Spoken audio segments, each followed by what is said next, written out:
On to my main question. Kahapon po sinagot ni VP Sara Duterte ang tanong kung handa siyang maging Pangulo sakaling magbitiw si Pangulong Marcos. Ang sabi po niya, and I quote, "There is no question about my readiness." Does the President have a message to the Vice President expressing her readiness and willingness to take his place? Handa na po siya maging Pangulo kapag po nawala or natanggal ang Pangulo sa pwesto. Tama po ba yon, Sir Ivan? Yun po ba ang sinabi niya? Handa siyang pumalit sa Pangulo kapag nagbitiw. Ang tanong din natin sa taong bayan, handa na po ba kayo sa mas marami pang Mary Grace Piatos? Unang-una po, ang Vice Presidente, hindi acceptable, it is not acceptable for a Vice President to anticipate the resignation of the President. Presidente na pinagsisigawan nilang bumaba sa pwesto. This is definitely a form of political destabilization. Pinapahina niya ang public confidence ng tao sa administrasyon. And those words contribute to the climate of uncertainty and crisis. Kung handa siya, makikita po natin, nag-anticipate siya na mawawala ang Pangulo. Yan po ang balak nila. Yan po ang nasa isip nila. At yan po ang ginagawa nila ngayon. Sorry ma'am, last. Ito yung mga nakalista ko sana ng tanong. Aside from resignation calls, there are also talks of succession, talks of a transition council, civilian military junta. Lahat po yan nakaangkla sa pag-question sa fitness to lead ng Pangulo. Direct question, ma'am, is the President fit to lead and is he in control? Tinatanong pa po ba yan? Of course. Nakikita natin ang trabaho ng Pangulo. Araw-araw, hindi humihinto sa pagtatrabaho. Hindi nga po nakakapagbakasyon. At hindi nakakapunta sa beach para mag-swimming. So, sino po ba talaga ang ready na maging leader ng bansa? Walang iba kundi ang Pangulong Marcos Jr. Thank you very much. Thank you. Follow.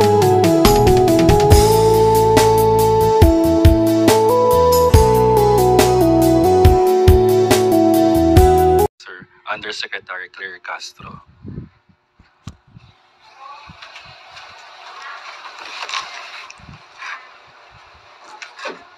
Magandang araw, Malacanang Press Corps.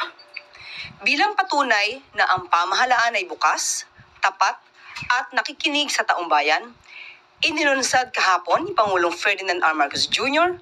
ang Transparency Portal ng Department of Public Works and Highways o DPWH. Layunin ng portal na maipakita sa taong bayan ang lahat ng mga infrastructure projects sa bansa at upang mas maging madali ang paghahanap ng mga impormasyon tungkol sa mga proyektong ito. Hinikayat ng Pangulo ang lahat na huwag magdalawang isip na bisitahin ang portal, makialam, magtanong, magmonitor at magsumbong kung may makita mga anomalya sa mga proyekto. Ang Transparency Portal ay proyekto ng Department of Information and Communications Technology o DICT sa pangunguna ni Secretary Henry Aguda at Yusek Dave Almirol. Dagdag pa ng Pangulo na isa lang ito sa mga reforma ng administrasyon na naglalayong isulong ang pagiging bukas ng pamahalaan sa lahat ng mga proyekto sa bansa.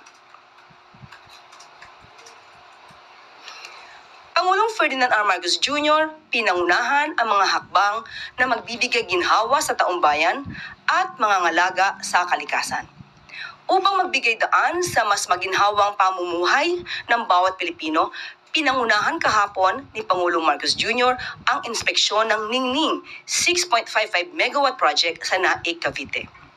Sa kanyang mensahe, binigyan diin ng Pangulo ang kahalagahan na nasabing proyekto dahil sa liwanag na maibibigay nito sa halos 2,000 tahanan sa Pasinaya Homes Prime Central. Inaasahan ding magbibigay ito ng kabuhayan sa mga residente. Matutustusan ang pag-aayos ng bubong ng mga bahay. mapapanatiling nitong nakasindi ang ilaw sa mga kalsada. Mapapatupad ng maayos ang pamamahala sa basura at magkakaroon ng shared solar facility. Ang kita na magmumula sa nasabing proyekto ay magbibigay din ng iba't ibang uri ng training para sa mga residente. Malaking bahagi rin ito sa pagtahak ng pamahalaang Marcos Jr. sa malinis na landas ng enerhiya, mula fossil fuels hanggang renewable energy. Bilang dagdag, makakatulong ang proyekto na mabawasan ang mahigit 6,000 metric tons ng carbon dioxide emission kada taon, nakatumbas ng halos 1,000 sasakyan na maaalis sa mga kalsada. Pinuri naman ni Pangulong Marcos Jr. ang proyekto dahil sa karangalang binigay nito sa Pilipinas matapos na kilalaning Gold Awardee sa ESG Integration Excellence at Silver naman sa Sustainable Renewable Energy Initiative of the Year for the Asian Power Awards 2025. Para kay Pangulong Marcos Jr., ang nasabing proyekto ay sagisag ng paggamit ng makabagong pamamaraan upang isulong ang teknolohiya habang pinapangalagaan ang kalikasan. Ipinangako naman ng Pangulo na sa taumbayan ang tuloy-tuloy na pagkilos upang tugunan ang lumalalang epekto ng climate change. Hinihikayat din ng Pangulo ang lahat na magtulungan upang makamit ang isang maganda at maliwanag na kinabukasang mamanahin at ipagmamalaki ng mga kabataang Pilipino. The energy that we produce here will power a better life for the people who live in this community, but even beyond this community. Sa pamamagitan ng Ningning Project, makakabawas tayo ng mahigit 6,000 metriko na tonelada ng carbon dioxide emission kada taon. Para tayong nag-alis ng halos 1,000 sasakyan sa ating mga kasada. Kaya sa pamilyang naninirahan dito, maraming salamat po sa inyo. Kayo ang punot-dulo ng proyektong ito. Ang inyong mga tahanan ay bahagi ng isang pagsisikap upang bumuo ng mas maliwanag na kinabukasan at mas malinis na kapaligiran. Para sa mas malinis na kapaligiran, Pangulong Marcos Jr. tiniyak ang suporta ng pamahalaan sa laban kontra plastic pollution gamit ang makabagong teknolohiya. Malinaw na naghayag ng suporta si Pangulong Ferdinand R. Marcos Jr. sa No-Tech Plastics Initiative ng International Atomic Energy Agency o IAEA na naglalayong apulahin ang epekto ng plastic pollution sa bansa. Sa kanyang talumpati sa ginanap na high-level forum sa Conrad Hotel Manila kahapon, hinirang ni Pangulong Marcos Jr. ang paggamit ng nuclear energy upang gumawa ng durable and commercially viable materials mula sa mga plastic na basura. Ang nasabing proseso na tinawag na Post-Radiation Reactive Extrusion of Plastic Waste Project ay dinevelop ng Philippine Nuclear Research Institute ng DOST sa pakikipagtulungan sa Industrial Technology Development Institute at Envirotech.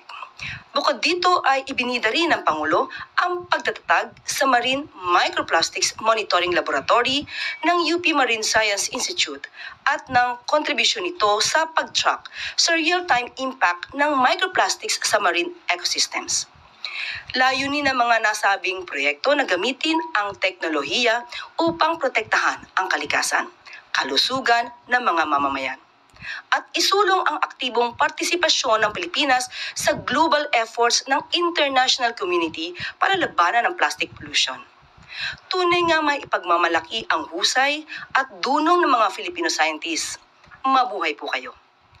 The Philippines is honored to convene this high-level forum at a moment when nations are redefining how science and technology shape their development trajectories. Addressing it requires going beyond regulation and advocacy. It requires technology that is credible, scalable, grounded in rigorous science. And that is why the Philippines is proud to champion the New Tech Plastics Initiative of the IAEA. At maaari na po akong tumanggap ng inyong mga katanungan. Para po sa unang katanungan, Ann Soberano, Bombo Radio.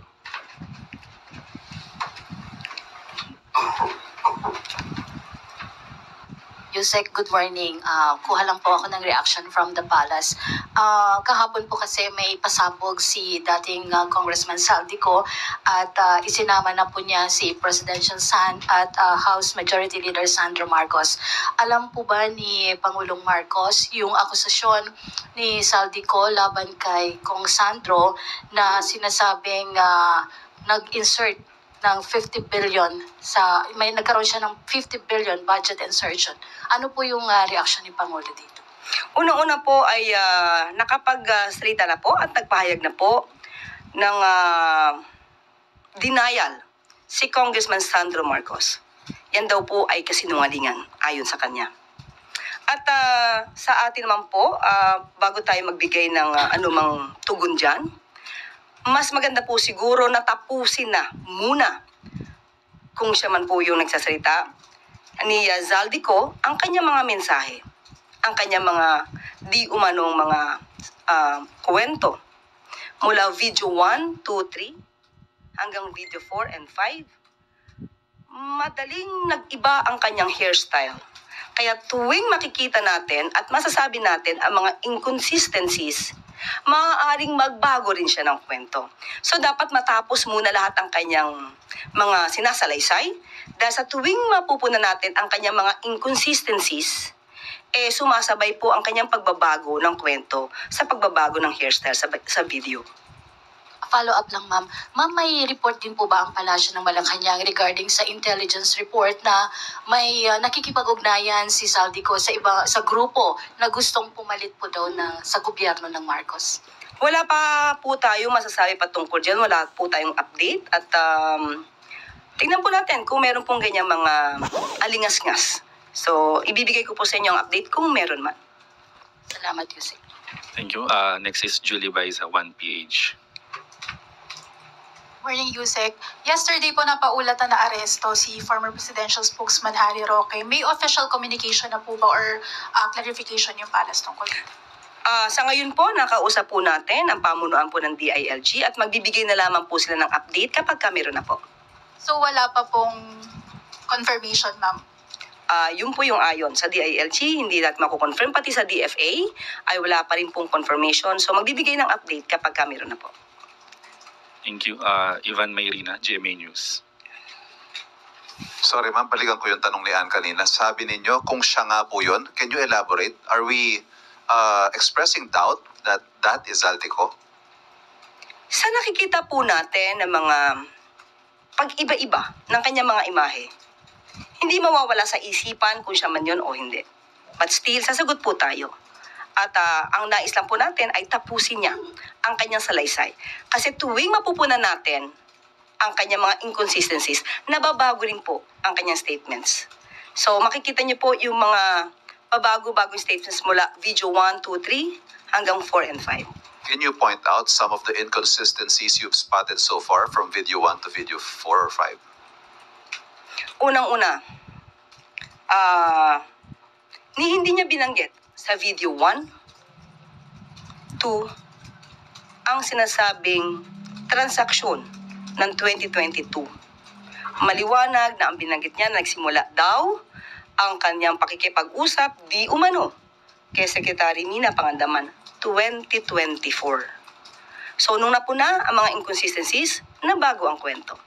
So mas magandang hayaan natin, tapusin niya na muna.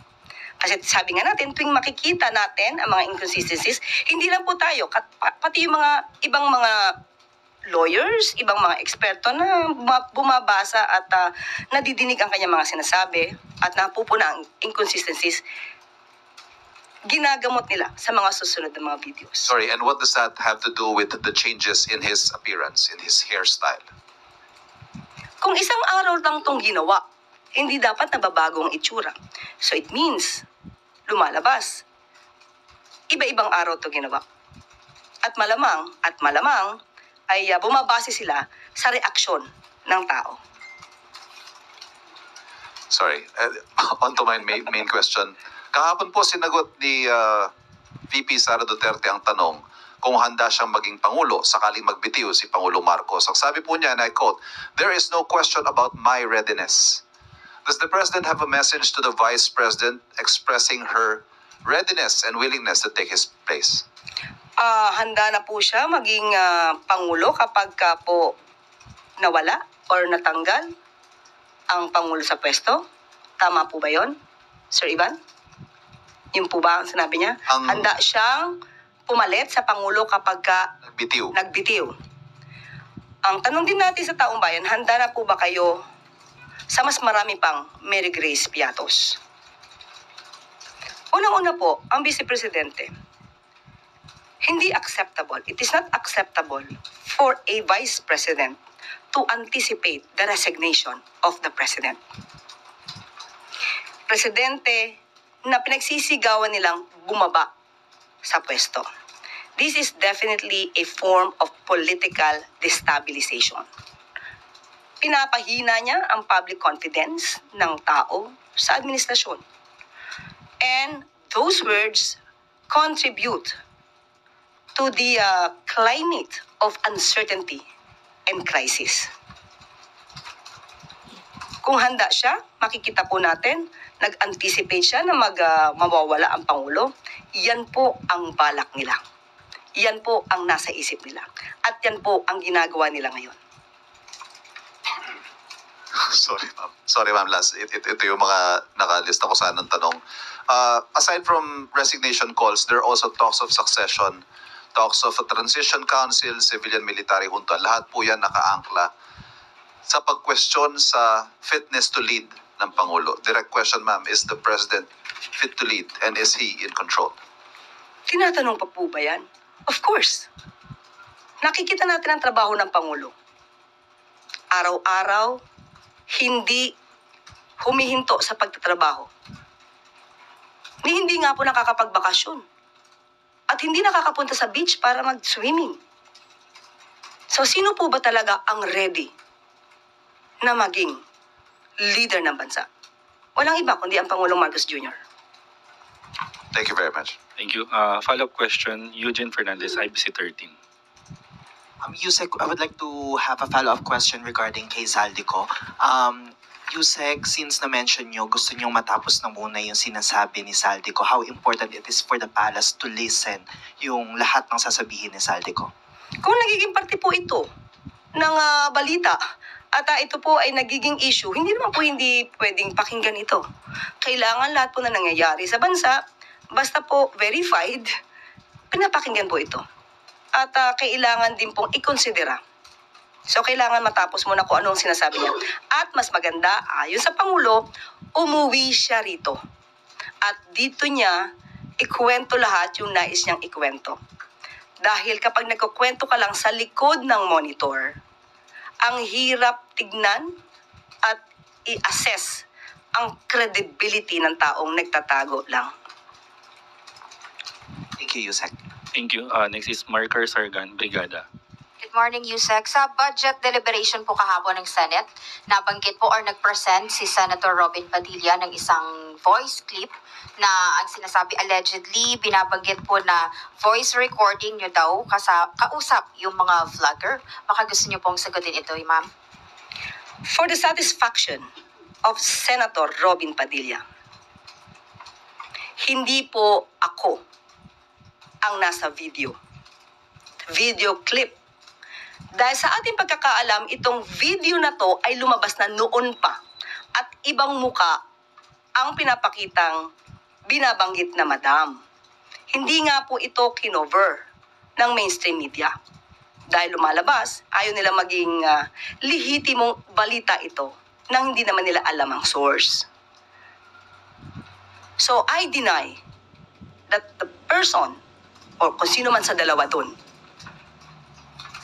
na it's I was talking to a certain vlogger.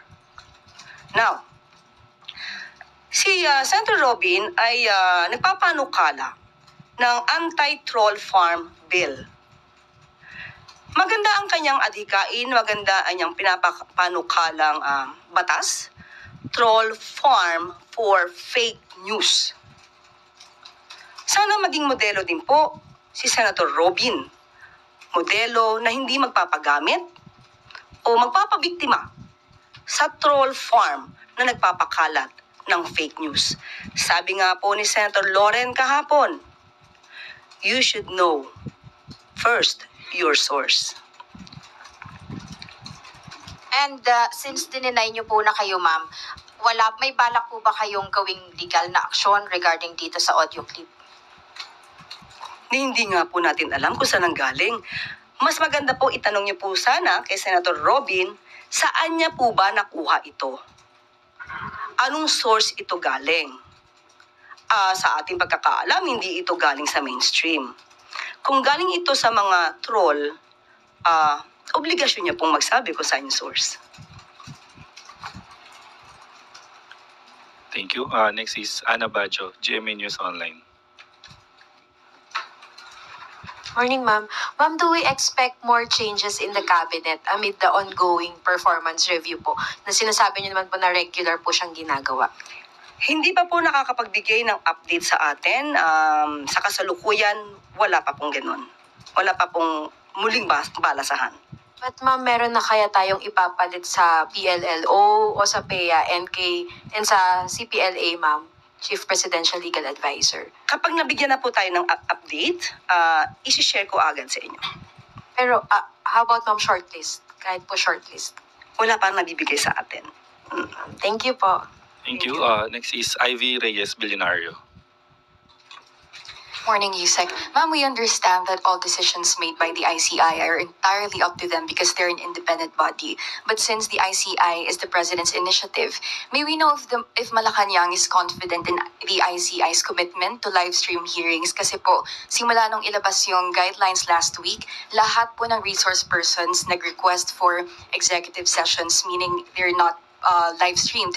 And if we would just let resource persons, especially public officials, have their way in participating in these investigations, doesn't that defeat the purpose of transparency? Mahirap pong pangunahan ang mga alituntunin, ang polisiya ng ICI. Okay, this is created, established by the President, but that's the reason why it is called independent commission. Sila po ang magsasagwa ng kanilang mga procedure. At malalaman naman po ng ICI yan kung ano po ang hiling ng tao.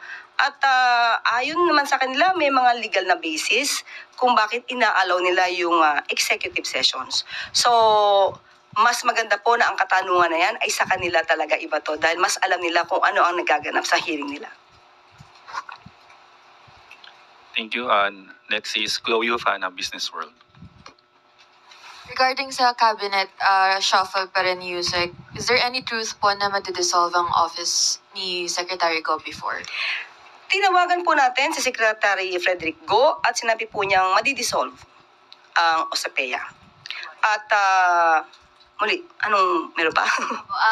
Number one, bakit? And number two po, hindi po ba ito makaka-affect sa mga ongoing trade negotiations such as yung mga FTAs and the tariff po with the US?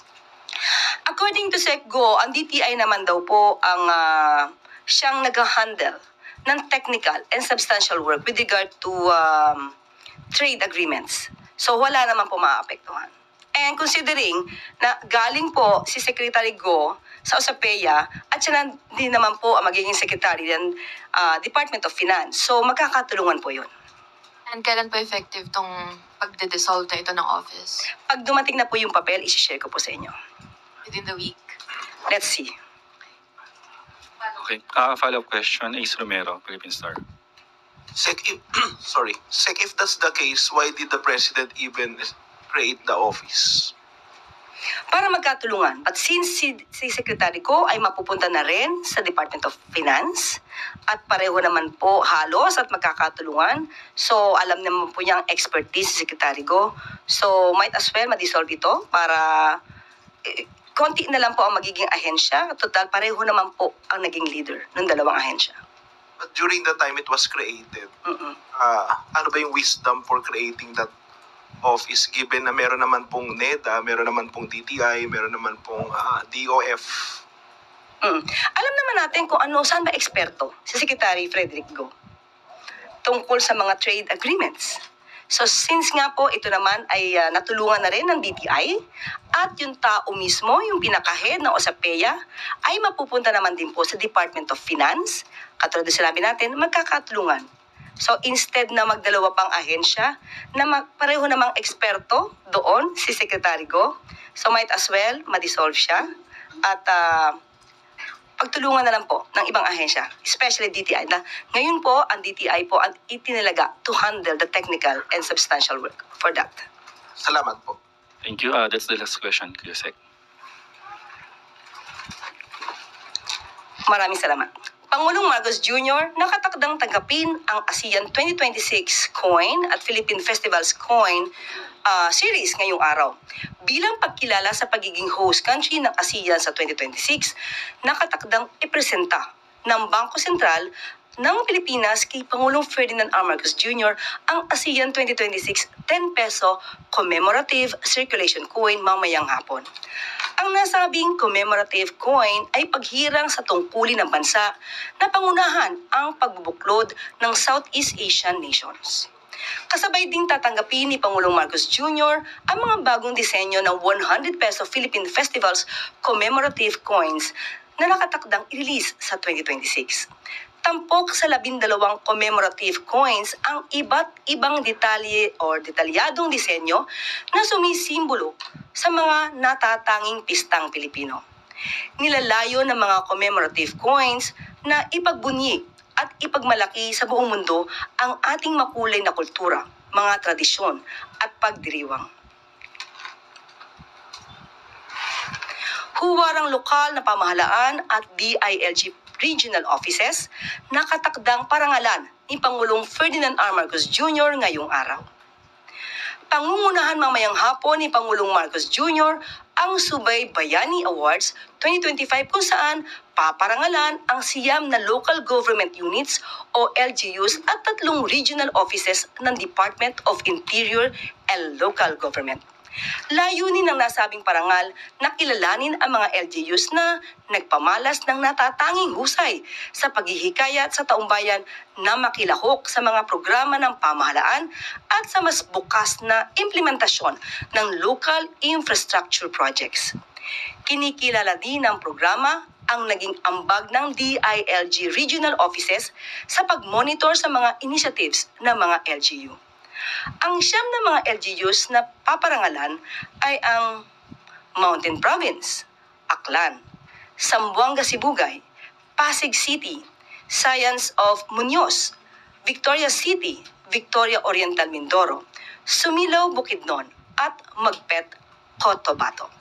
Samantala, ang 3 DILG regional offices naman ay ang National Capital Region, Eastern Visayas at Sorsogon. Ayon kay Pangulong Marcos Jr., mahalaga ang papel na ginagampanan ng mga LGUs at DILG regional offices upang masiguro na nababantayan ang mga proyekto ng pamahalaan. Ang Subay Bayani Awards 2025 ay itinatag noong 2021 na may layuning palakasin ang local transparency, accountability at participatory decision-making ng local government units. At dito na po nagtatapos ang ating press briefing. Magandang araw para sa bagong Pilipinas.